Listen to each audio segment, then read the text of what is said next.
अग्रवाल महिला महासभा द्वारा मानस भवन परिसर में श्रीमद् भागवत कथा का आयोजन किया जा रहा है। कथा का वाचन देश के प्रख्यात संत अरविंद महाराज कर रहे हैं।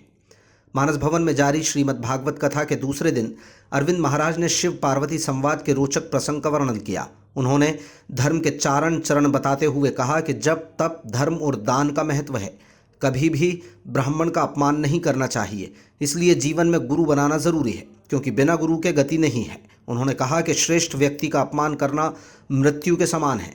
कभी किसी का अपमान नहीं करना चाहिए, हमेशा विनम्र भाव रखना चाहिए। अरविंद महाराज द्वारा कथा के दौरान विभिन्न प्रसंगों का अपनी अनोखी शैली के माध्यम से वर्णन किया जा रहा है, जिसे सुनकर श्रद्धालु भाव विभोर हो रहे हैं। कथा सुनने के लिए मानस भवन में रोजाना बड़ी तादाद में श्रद्धालु पहुंच रहे हैं।